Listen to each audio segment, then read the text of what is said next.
اعوذ باللہ من الشیطان الرجیم بسم اللہ الرحمن الرحیم قال رسول اللہ صلی اللہ علیہ وآلہ وسلم البرکۃ عشرۃ اجزاء تسعۃ اعشارھا فی التجارہ۔ حدیث ہے کہ برکت کے 10 اجزاء ہوتے ہیں، جن میں سے 9 جز جو ہیں وہ تجارت میں ہیں۔ آج ہمارا موضوع ہے تجارت کی فضیلت اور اہمیت۔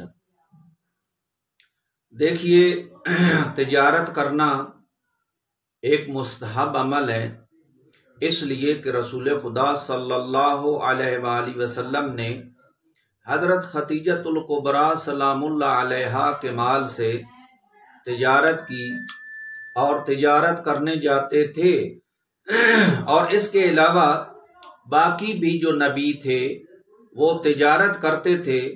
تو تجارت کرنا اچھا پیشہ ہے، اور یہ جو حدیث ہے کہ برکت کے 10 اجزاء ہیں، 9 اجزاء جو ہیں وہ تجارت میں ہیں، اور باقی ایک جو ہے وہ ہے جانوروں کی پرورش کرنا، جانور پالنا۔ تو کہتے ہیں کہ تاریخ میں ملتا ہے کہ حضرت ہود کا پیشہ بھی تجارت تھا، نبی تھا۔ تو یہ انبیاء کا پیشہ ہے، اور بہت سارے اولیاء اور اوصیاء بھی تجارت کرتے تھے۔ جو شخص تجارت کرنا چاہتا ہے اسے پہلے احکام سیکھنے چاہیے، اس لیے کہ حدیث میں ہے کہ رسول خدا صلی اللہ علیہ وسلم نے فرمایا کہ جو شخص احکام نہیں سیکھتا وہ ربا اور سود میں مبتلا ہو جاتا ہے۔ اچھا، بعض روایات میں ملتا ہے کہ جب وہ احکام نہیں سیکھتا اور حلال اور حرام کو نہیں جانتا تو حتیٰ کہ فاسق فاجر بن جاتا ہے، اس لیے کہ جب کوئی حلال اور حرام کا نہیں لحاظ کرتا تو حرام کھانے سے تو حرام وہ ہی کھاتے ہیں جو فاسق اور فاجر ہوتے ہیں۔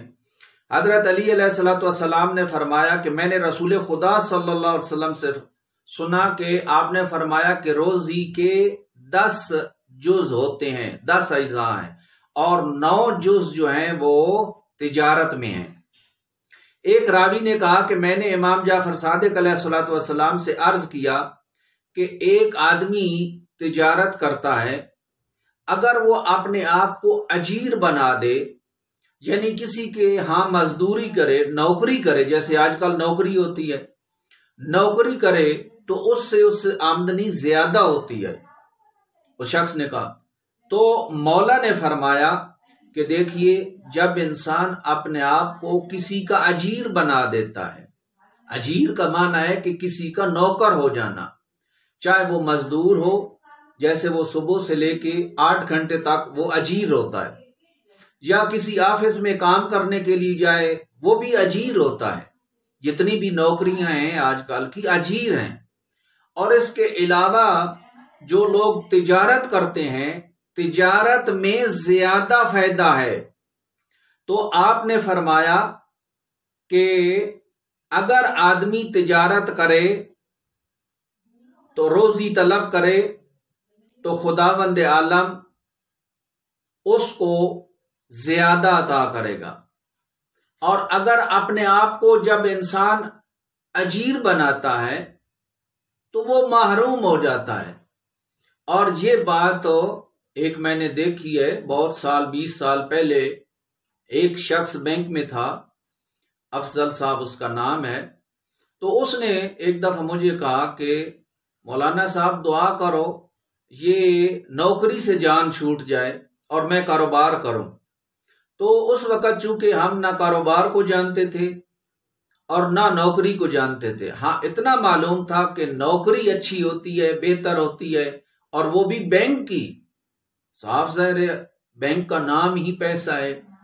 تو اس وقت ہم یہ سمجھتے تھے کہ جو آدمی نوکری چھوڑ کے تجارت کر رہا ہے تو ایک تعجب ہوا، لیکن آج وہی شخص ہے، وہ کہتا ہے کہ میں خدا کا لاکھ لاکھ شکر کرتا ہوں کہ میں نے نوکری چھوڑ دی بینک کی، اور نوکری چھوڑنے کے بعد میں نے تجارت کی تو مجھے بہت ہی بہترین حلال رزق عطا ہوا۔ تو آج ہمیں سمجھ آ رہی ہے، جب ہم تاریخ پڑھتے ہیں، آیات روایات پڑھتے ہیں، تو نوکری سے تجارت کئی درجے افضل ہے۔ واقعاً جنہوں نے تجارت کی ہے اور حلال تجارت کی ہے اور نیک نیت سے تجارت کی ہے تو یقیناً ان کو نفع ہوتا ہے۔ اب تجارت چاہے چھوٹی ہو، درمیانی ہو یا بڑی ہو، جتنا آپ کا سرمایہ ہوگا اتنا آپ کا پروفٹ اور منافع ہوگا۔ اب ایک آدمی لاکھ سے شروع کرتا ہے اور ایک آدمی 10 لاکھ سے شروع کرتا ہے اور ایک کی کروڑوں کے اندر ہے، تو اسی کے لحاظ سے اس کی آمدنی ہے۔ بہرحال تجارت میں زیادہ فائدہ ہوتا ہے۔ حضرت علی علیہ السلام نے فرمایا کہ تجارت کرو، کیونکہ تجارت کرنے سے انسان بے نیاز ہو جاتا ہے۔ بے نیاز یعنی پھر اس کو مانگنے کی ضرورت نہیں پڑتی۔ امام جعفر صادق علیہ السلام نے فرمایا کہ التجارت تزید العقل، تجارت کرنے سے عقل میں اضافہ ہوتا ہے، عقل بڑھتی ہے، انسان حساب کتاب کرتا ہے، نفع اور نقصان کے بارے میں سوچتا ہے، حرام اور حلال کے بارے میں سوچتا ہے، تو سوچنے سے ہی تو عقل زیادہ ہوتی ہے۔ ویسے آدمی صبح سے لے کر شام تک دنیا میں مشغول غافل ہوتا ہے، اتنا کوئی نہیں پتہ ہوتا، لیکن جس کا اپنا کاروبار ہو وہ حساب کتاب کرتا ہے۔ تو تجارت کرنے سے عقل بڑھتی ہے۔ اور پھر امام جعفر صادق علیہ السلام نے فرمایا، اور رسول خدا صلی اللہ علیہ وسلم سے بھی نقل ہے کہ التاجر الامین الصدوق المسلم مع الشہداء یوم القیامہ۔ رسول خدا نے فرمایا ہے کہ امین، سچا اور مسلمان تاجر قیامت کے دن شہداء کے ساتھ ہوگا۔ اندازہ لگائیں، امیندار ہونا، امانت کہتے ہیں، امین امانت داری، یعنی ایک شخص کے پاس اگر مال رکھا جائے تو وہ ویسے بھی جو تاجر ہوتا ہے وہ قوم کا امین ہوتا ہے۔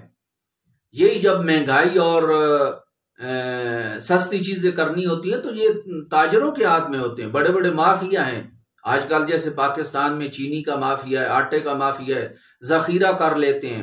تو یہ قوم جو ہے، تاجر لوگ جو ہیں، یہ حدیث کے مطابق یہ قوم کے امین ہوتے ہیں۔ اگر امین اور امانت داری ہے اور صدوق یعنی صداقت، جھوٹ نہ بولتے ہوں، مسلمان ہوں، تو قیامت کے دن یہ کس کے ساتھ معاشور ہوں گے؟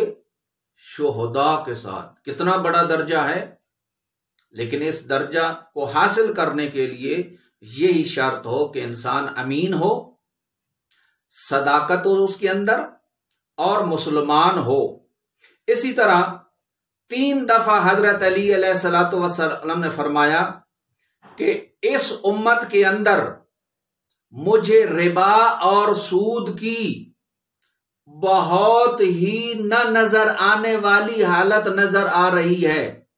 جیسے چیونٹی پتھر کے اوپر چلتی ہے تو وہ نظر نہیں آتا، بہت ہی آہستہ چلتی ہے اور بہت چھوٹی ہوتی ہے۔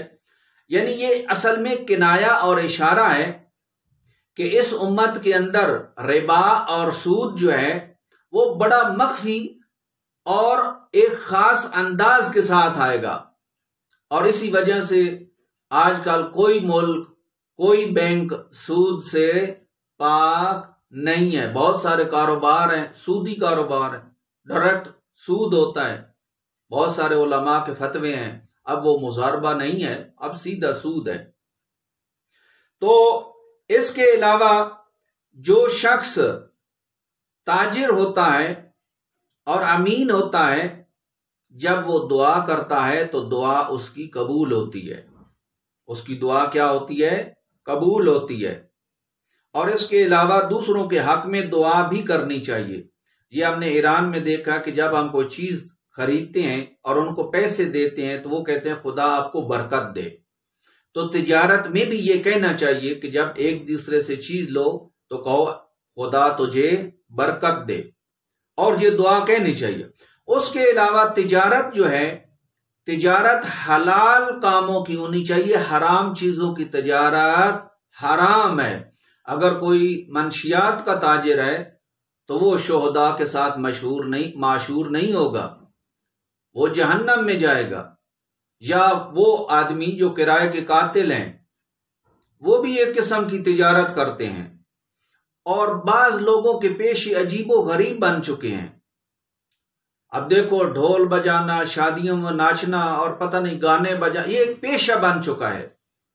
تو جن کا پیشہ ہے، ایسے پیشے جو حرام ہیں، اس کے اندر نہ کوئی برکت ہے، نہ کوئی صداقت ہے، نہ کوئی اسلام ہے۔ اس کے علاوہ حضرت علی علیہ السلام نے فرمایا، اے تاجرو، پہلے فقہ سیکھو پھر تجارت کرو، پہلے فقہ سیکھو پھر تجارت کرو، پہلے فقہ سیکھو پھر تجارت کرو۔ یہ جو 3 دفعہ آپ نے فرمایا، اس کا مطلب کیا ہے کہ تاکید ہوئی ہے۔ اور امام باقر علیہ السلام نے فرمایا، تفقہوا فی الحلال والحرام والا انتم الاعراب، حلال اور حرام احکام سیکھو۔ جو نہیں سیکھ سکتا اس کو سیکھنا چاہیے، اور جو نہیں سیکھتا وہ ایک غیر مہذب قوم ہے۔ غیر مہذب قوم آپ مجھ سے بہتر جانتے ہیں کہ جس کی کوئی تہذیب نہ ہو۔